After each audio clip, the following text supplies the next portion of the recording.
Hi, welcome to Blacticulate, a podcast series featuring UK young black professionals, where we find out how they do what they do, so you can too.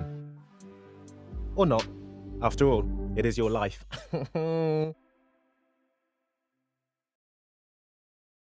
Hey guys, thanks for joining us once again. Now, if you haven't heard any of the previous episodes, please do. Now, we have one of my favourites. She's one of my good friends, Zoe Jade Crooks, who's a visual merchandiser for Marks and Spencer's. She tells us what visual merchandising really is all about, what sort of personality and characteristics makes a successful visual merchandiser. So if you're thinking about that or you're not even too sure what that career is, well, this podcast hopefully is for you. So without further ado, we bring to you Zoe Jade Crooks. All right, okay, let's get this show on the road. Blacticulate. Okay, so guys, in front of us, we've got a real treat. She's a dear friend of mine. Her name is Zoe Jade Crooks. And for those... whole surname out there. And for those who don't know who she is, I'm going to let her take the reign and describe who she is. So, Zoe, hit us. Who are you? How do you describe yourself? Wow. Fuller-figured female for one. Just to give you a little image right there. Pretty in the face. A little small in the waist with a big old booty. Northern, originally from Manchester. Come down to London just to do the do and experience life on the south side, and I'm loving it, the dirty south. And that's me, really. Quite a creative soul, loud, bubbly personality, so i.e. that means I'm fat.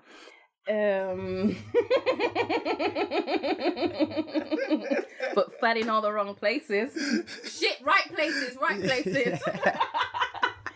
But no, I've been here since now, October 2010. So like 5-6 years. I've enjoyed it. I've met some fantastic people. I'm only on my second job, so I've not been moving around like a little Scallywag. So, hold up. Why did you come down? Just something new. The opportunity had come for me to be able to move down here with my cousin. Our granddad had just passed, and we're just both like, yeah, now's a good time than any, really. She studied down here in London, so she's familiar with it. And I thought I wanted something new. From Manchester, studied in Birmingham. Naturally, I thought London's the next place, to come and just feel it out. And I've enjoyed it. I don't think I'm going to go back home. I think this is going to be me forever and a day now. Right.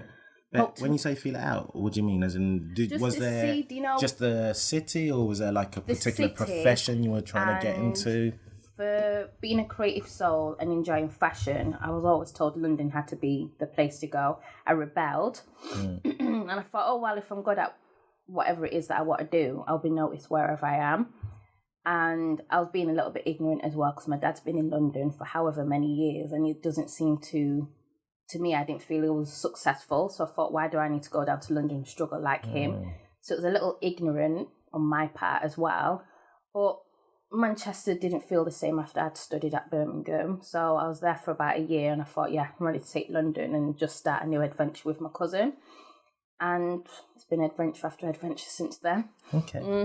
Tell me a bit more about, I feel like it's quite interesting now to know your background a little bit. So when you said your dad studied here and you didn't seem successful. Not so much that he studied here from, I can't remember what age. I know I was in primary school, but he kind of packed up and left to explore his creative juices, shall I say, as an architect. Okay. So it was a big job for him, and he felt that for the realm of work that he wanted to do and the position that he wanted, Manchester wasn't offering him anything, substantial enough. So he packed up and went to London. And I think I was a little resentful, thinking, wait a minute, I'm still growing, I need this guy around. And he's just always used to say, the fruits of the labour for you and Ryan. And still now I don't see no fruits, don't see no berries, don't see no nectarines in that basket. But I'm hoping all will change in about a year's time when I actually move down further south out of London to go and live with him. Oh, okay. So everything he's been working for will hopefully fall into place in London.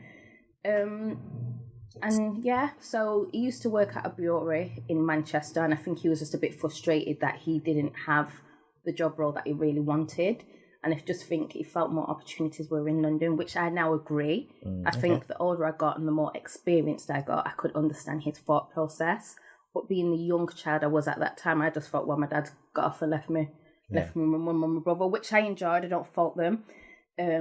Fantastic people, got fantastic memories with them, but a girl needs their daddy, you know? Okay, why is that? Because I personally think if I had my dad around, the list wouldn't be so long now for the sexual partners that I had, because he would have created a good high level platform for me to attain to. Instead, I had my brother who was 2 years older than me. Oh Lord! And he was experiencing whatever he experienced. So I was just like, I might as well be a free spirited soul and learn from my mistakes. And I've enjoyed my journey, but there's some people on that list I would rather not be on there. God. And nil and void. But yeah, I just think he needs to be around. I think a young girl needs to have their father around to teach them certain things that a mother can't teach them. So I think it's a balance act, really. I needed my dad just as much as I needed my mum. But ignorance would have told me, oh, my mum could handle everything. But my mum couldn't have taught me how to conduct myself in front of males in that sense, or how males would see me growing up. Only a father can give that guidance, that guidance. But I had the guidance from my brother, but he was only 2 years older than me, so he's still learning himself. So I still have my little daddy issues, but hopefully they'll even out eventually. Yeah, I mean, that's interesting. Do you feel like a lot of people who have a single mother and didn't have their dad growing up as such aren't as well rounded? Would that be? I think it depends. I could say there's a couple of sharp edges on that sphere. So it's not well-rounded, no, but I can't fault every single parent because I'm not them. I don't know your dynamics. Yeah. But for me, personally, I think my mum done a fantastic job. But as I said, there's certain things that I think, certain messages and life lessons I think needs to come from an older male. And it would have been received better if that male is the person that brought you into the world, kind of thing. I personally agree. So I think there is some variance there when you don't have two parents in the household. Definitely. No, okay. I mean, that's almost a given. I agree with that. So let's talk into professional context. What is it do you do? Fabulous, baby. No, visual supervisor at Marks and Spencer's. But for them, it's a visual merchandiser coordinator. So I manage currently a team of like 8 stylists and merchandisers. I have to make sure they're in the right place at the right time, get the job list done that my manager or I myself has collated from the beginning of the day or the beginning of the week.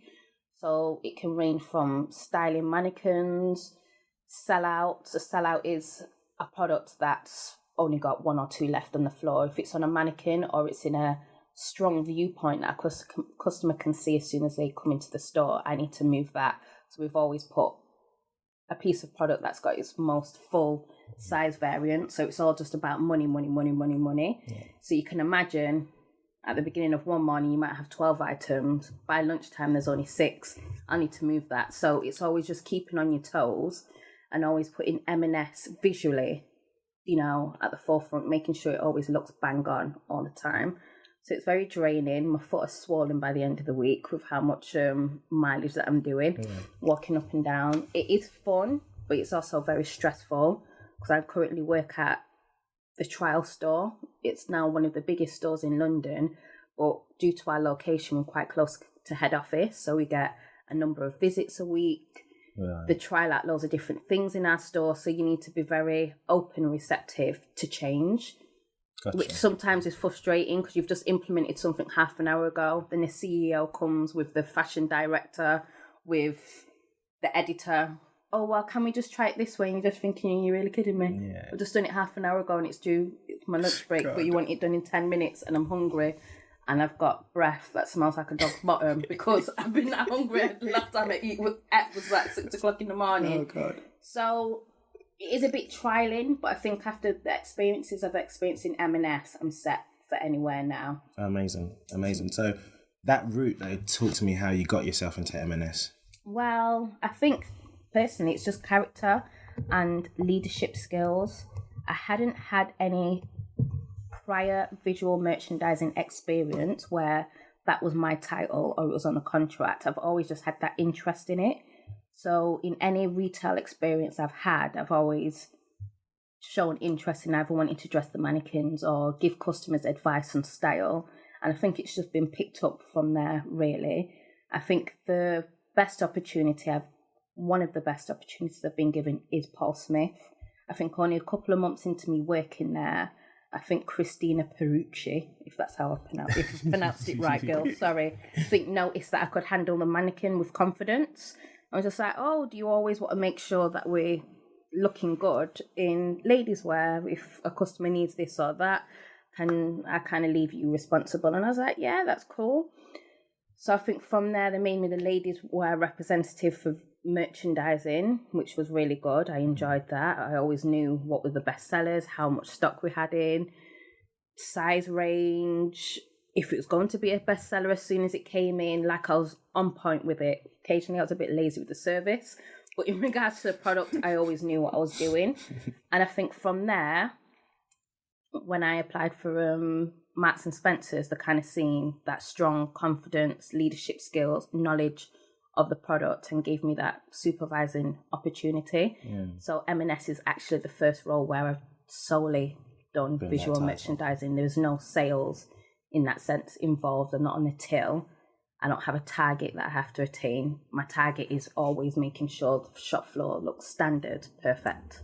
So the key takeaways from that then, in order for someone who wants to almost emulate those steps, is if you are looking to become a visual merchandiser, if you're in a retail environment, make sure you show a keen interest in that field and do whatever it is you can, even if it might be pro bono, like coming in an extra day to do the mannequin and just apply yourself. Before Paul Smith, I was in Manchester at Harvey Nichols working for Jaeger, and I ended up coming in, I think maybe a month or so. I expressed interest. Basically, I'm very push-up. I expressed interest to the display team at Harvey Nichols that I'm happy to help, because it was quite a small team, because it is a small Harvey Nichols. So it was almost like every one of my days off, Zoe was in. So I was doing 6 days a week for nearly 9 months. Oh, geez, okay. So, but I enjoyed it. So it almost didn't seem strenuous. It was part-time at Harvey Nichols, so I wasn't doing full-time hours. So I couldn't recuperate, really. So I didn't feel that I was smashed into the ground or anything like that. So I think that gave me a good experience in terms of windows and the importance of really visually attracting the customers. So I had that, but I was never in a position where I had that title on my contract. It was always just free work, kind of say. I mean, how do I ask this question? So you're on the first steps of becoming, what is the final steps for your profession and your, Well, final steps, you could be like a regional visual merchandiser or area. You could be in a position where you then just manage more merchandisers below you. So the higher, you will cover more areas of England. You could cover the whole of South England, or you could maybe go internationally. Is that quite a good? It is, I think, depending on what brand you represent. I think it does definitely depend on what brand you represent and how much knowledge you gain and how much experience you have. But some of the figures are quite desirable. I will not lie at all. Okay. And what makes a good visual merchandiser, I guess? I think definitely having a visual eye, being able to respond quite quickly to trends, commercial awareness is a good thing as well. So you know what's in, knowing your colours, knowing how to dress a mannequin. I think knowing men's, home, kids, women's. I think definitely having a variety of different departments.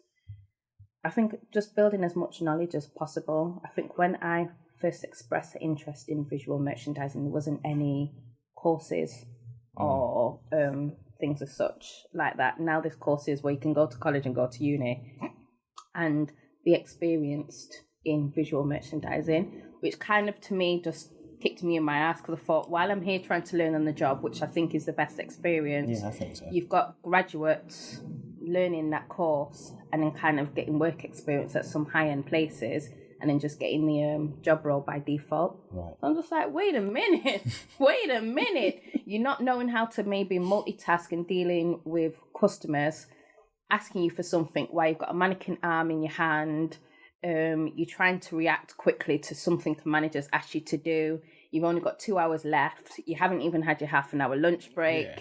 You've got to Yeah, there's also... But, you know, there's just loads of things. I think learning on the job's better, but I think the more courses that come out of learn how to be a visual merchandiser, learn how to do this is that. I think some of it quite creditable. Right.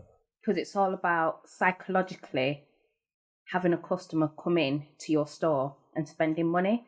So I don't think it's a petty role. I think it is very methodical, very psychological. I think some people may, oh, well, what is that? Is it, oh, you just dress mannequins? No.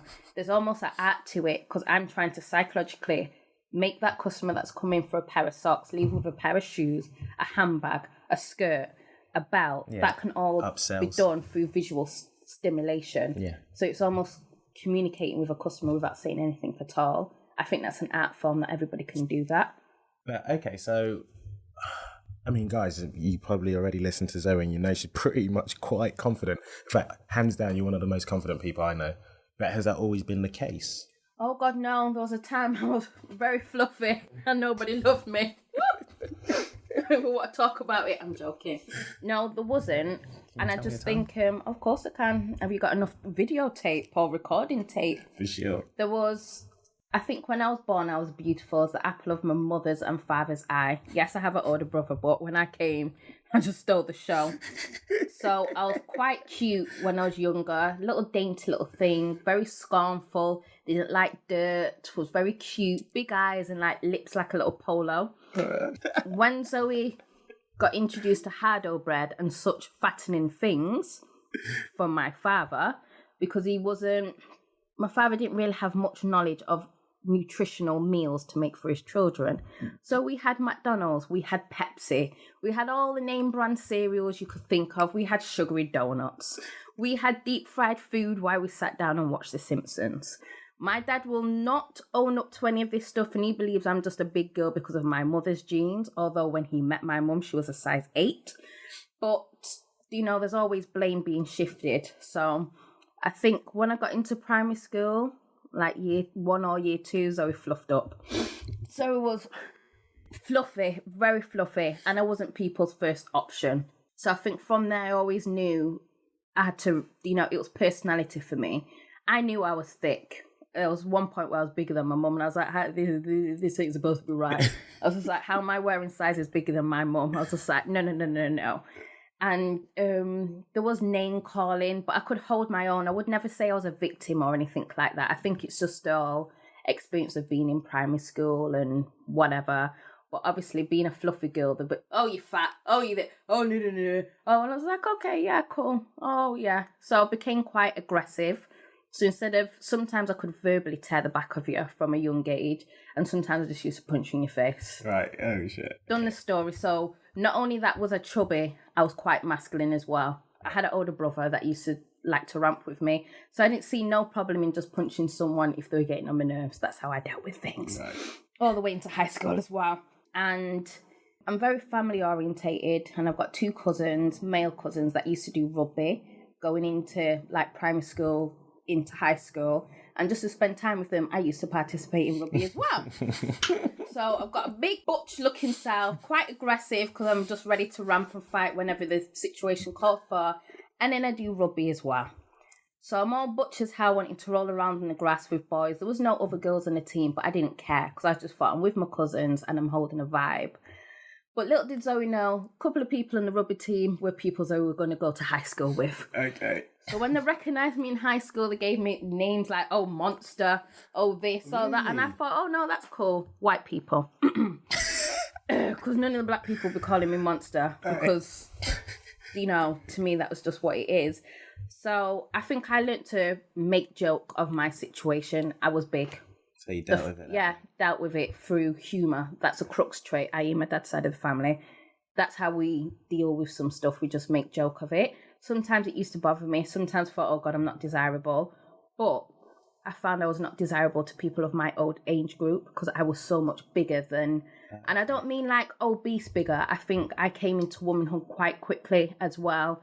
Chest, bottom, thighs. I don't think I was ever going to be a skinny mini or a slim Jim. I was always going to be a fuller figured girl. But people I found attractive didn't know how to maybe take that. So I found older men seemed to be attracted to me because I had an older look to me. I looked much older than my years. Used to use it to my advantage when I was out raving in London. But I felt more comfortable with older people because they didn't make me feel away for how I looked. So I think that's where kind of I felt at ease. But towards the end of high school, Zoe's figure changed again. Okay. People are getting eyeballs now. People are looking Zoe's back and chest. And I thought, yes, relaxed hair was on fleek. So I think everyone just has their time, really. And I think I could recognise that. My brother supported me as much as possible, but you're just going through the motions, puberty, growing up, whatever. So I could see that. I was never short of any friends. I never felt away where I thought, oh God, I'm ugly. I used to bawl every now and again. That's between me and my mum and the four walls. Oh, I'm fat, oh, blah, blah, blah, blah. But it never stopped me waxing down on food. So I don't think I was ever that miserable where I was depressed or anything like that. Because now I'm just feeling myself too much. Yeah, I've got a fupa. Can I even say what a fupa is? Yeah, please tell me. Fat upper pussy area. Basically, I've got a pot belly. And I've got that, where is that from? I think basketball wives. Okay, I didn't know that. Fupa. Okay. And I think men can have fupas as well. Fatter upper penis area. See? Just change the P word. But I'm feeling myself. I feel confident. I know when I've put on weight. I know when I can look a little bit better by losing weight, but I feel confident in the sense as when I go out on the street, no one's going to know whether I think I've put on a few inches or not. And I think I can dress for my size. I think that's one of the things with me. I've been able to dress for my size. You got a phenomenal fashion sense, without a shadow of a doubt. And I guess it's a given since you're in the fashion industry. But does your size ever play into effect? Because let's not beat around the bush. The fashion industry is very sizist. It's very, for want of a better word, shallow, or am I mistaken? I don't really look for much representation in the media for my size. As long as I can go, if I see a style or if I see something I like in store and I can maybe wear it, I'm cool. Sometimes it's just maybe acknowledge of your own body shape and knowing what you can and cannot get away with. So like miniskirts, for example, with the thunderousness of my thighs, I know miniskirt might be a lot for some people to take on. There's going to be so much skin and meat exposure. Right. So I think it's just conditioning sometimes. I might go somewhere else, like maybe Jamaica to say, or certain parts of America. I mean, a miniskirt might turn the whole of the people on. It just depends. Culturally. Culturally, where you are. I'm not caught up on how I'm perceived by people. I just don't care. I think there was a time when I used to, and I just found I'm balling all the time. I just really don't care now. I don't care that I'm happy to be nappy and I've chosen not to go for relaxer. I don't care that my face breaks out every now and again. I've got huge spots on my face. I'm just like, that is what it is. I've been boxing down on chocolate or I've been eating this. Like, it's all cause and effect. Yeah, so you're very aware of I'm yourself. very aware. I'm not going to moan about something that I know I can control. I'm really not fussed. Is that a cultural thing? Because I mean, what do you mean, being fluffy? No, not fluffy, but just the fact of being hardened. See, I wouldn't even say it's a cultural thing, because... I mean, do tell us, I mean, where were you born, where were you raised? Born in Manchester, grandparents are Jamaican, so I'm assuming maybe you're asking, is it kind of that Jamaican kind of confidence of maybe not caring? Yeah, and sometimes if you see how they are portrayed, they will come out in some stuff where you think, really? Your belly's too big for that, or your skin's too marked up for that. But it's just that don't care vibe and attitude that I can appreciate and like. And each to their own. I think culturally, sometimes I like how Jamaicans are represented and sometimes I don't. Or I don't like their fashion sense. But again, I wouldn't have someone critique and tell me something. I'm up for positive criticism, but if someone's like, oh, I don't like what you wear, that's fine. It doesn't mean I'm going to change it on the spot for them. This is just me. No, that's fair. Pinch of salt, dash of pepper. So what's next for you? I mean, what's the dream? And to take over the world, personally. yeah, one mannequin at a time. Not mannequins, people. But, I remember as because those who are Yeah. listening, I'm hoping maybe they can get in touch with you, which I will definitely put on the show notes. But also potentially there could be some collaboration. There could be something to help you as well as them. I've got to say, I haven't explored my creative side as much as I could have. I've had loads of ideas and I've never actually actioned them. Such as? So, like little photo shoots that I've wanted to do, and being in Paul Smith, just being around so many different creative people, actresses, photographers, it was nice and I kind of vibed with that, but it never got actioned. So sometimes I speak a lot and I don't actually follow through, which is a trait I do not like, but I don't even know what's holding me back, because it's not a confidence thing. It's most probably just sheer laziness. I don't know maybe what's next. I do think of a lot of different things, like image consultancy. Sometimes I used to think I'd love to be a stylist. Like I remember as young as hell watching Miss Yellow in Hot Boy and Super Duper Fly, and I used to think I'd love to be able to style her. But I really don't know. I'm just as free as ever, or still being a visual merchandiser, but doing it on a regional or area base, where I can just pop into a multitude of different stores and represent them like that and not be in-store based. Well, I was curious, and I'd like you to also tell my listeners your Instagram account, because aren't you kind of doing that slightly with Like being, Insta. by photo shoots of yourself and what you're wearing, and people then commenting on it and saying how they like it? Could you not potentially see that as a route? It can be used as a route, and I know some people do use Insta like that as a route, but I think a challenge is maybe knowing someone else's body shape and visually putting their best foot forward. I know my shape. I've had it for 28 going on to 29 years. It's not a challenge for me to know what I look good in. It will be a challenge for me to be able to dress somebody else. Of course, but I mean, you've got enough experience, would you not agree, in that? I would say so, giving out advice, but my experience is more with the people that don't talk, mannequins. Knowing how to dress a male, kid, a woman's mannequin. That's not that challenging, because they don't talk back if they don't like it. Like, how would I respond if I was dressing a woman and she didn't feel very comfortable with all the options I picked? How am I going to combat that? That's the kind of stuff that I'll be interested in. I think I would be able to dress a skinny mini for an editorial shoot. Yeah. That's fine. How would I deal with almost image consultancy, really, and a multitude of different body shapes, men, kids? I want it for this event. No, this is the price point. No, that's too expensive for me. Dealing with that kind of stuff, I think I would find quite interesting. Well, I can easily put it to my audience. If anyone knows how they can help Zoe in that, then do get in touch. But what is your Instagram, so people know? My outfit post Instagram is I am Zoe Jade. No underscore or one word. I am Zoe Jade. Okay, I'll put that in the show notes as well, guys. Okay, so I ask everyone I interview these questions. Go on, shoot. Success. Who springs to mind?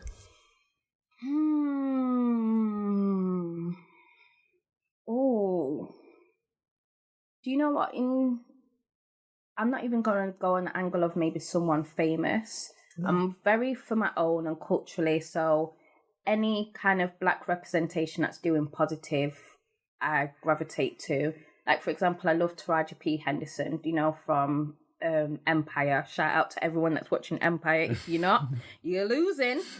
I think from a young age, my mum's always made me quite aware of watching my black movies and black history. So I always feel warm or excited when people are making new waves or getting new acknowledgement. But more so, like on Instagram, when I watch, I've got 2 comedians that I more or less follow, and just watching their followers just keep on tacking up over the weeks. And I find the stuff genuinely hilarious, but it's them putting themselves out there, maybe only getting 1 or 2 jokes at first to now 100 or 200k followers, people laughing at their stuff on an hourly basis. That's what I find successful. Just thinking, I'm going to go and do this. Let me just do it. And people all over the world liking and responding to your stuff. That's what I think is successful. Does it necessarily have a monetary value to it? But being acknowledged by loads of different race, creeds, cultures for being you, to me, that is what successful is, in my opinion. I almost want to end it there because that was brilliant. But I still have a couple more. So what are you listening to or what are you reading that you can recommend? What I'm listening to is Jadan. I think that's how you pronounce it, but I'm from Manchester, so don't watch that. Classic Man. That's been on repeat since I've seen him on the BET Awards. Janelle Monáe, Do That Yoga. That's also been on repeat since the BET Awards. FK Twigs. I think I'm in love with her. I would love for her to be my girlfriend. And I think they're the people that are on rotation for me at the moment, music-wise. I love The Weeknd as well, but I'm not feeling those nappy-headed dreadlock things that you do. And just comb it, separate them up a little bit, because I think he's good-looking in the face and his voice is beautiful, so he's on rotation as well. I haven't really been reading much at the moment. I do have a book that I haven't read. I think it's Purple Orchid or something like that. What's I haven't. Purple Hibiscus by Chimamanda Ngozi Adichie. Sorry, you were going to let me respond.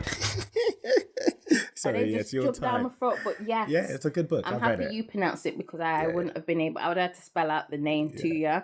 But yes, I've not got very far, but this is the book I intend to read next. Yeah, for sure. So it was Purple Hibiscus by Chimamanda Ngozi Adichie. She wrote Half the Yellow Sun. I've read Half the Yellow Sun. In fact, she was put on the limelight from the Western perspective due to Beyonce, because Beyonce literally extracted verbatim her talk on feminism. Oh, Yeah. Sugar Plum.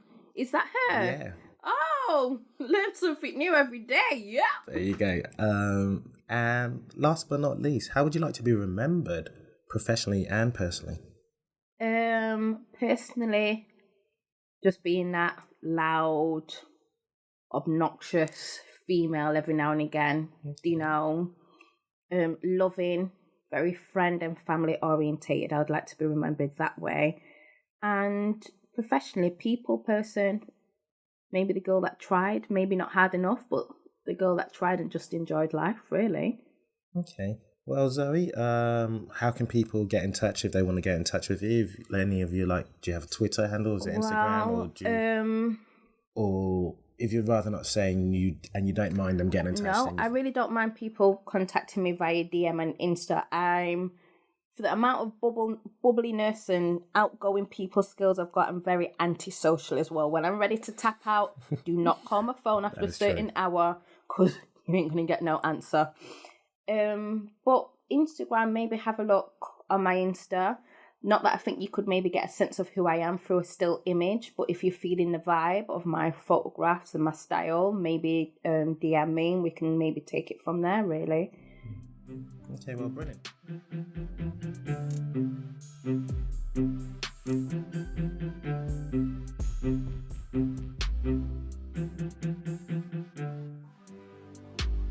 Hey guys, we really appreciate you listening, and if you have any feedback whatsoever, please do leave it in the comment section below. Also, you can get all the information on the guests, the links and resources we speak about in the description below. There's plenty more videos in our archives in our video section, so do check that out. And last but not least, and this is really important, if you are somebody who can teach us how you do what it is you do, because Blacticulate is all about empowering and upskilling the community, then please get in touch because we'd love to feature you too. Guys, you're the best. Hope you have a great day and see you soon.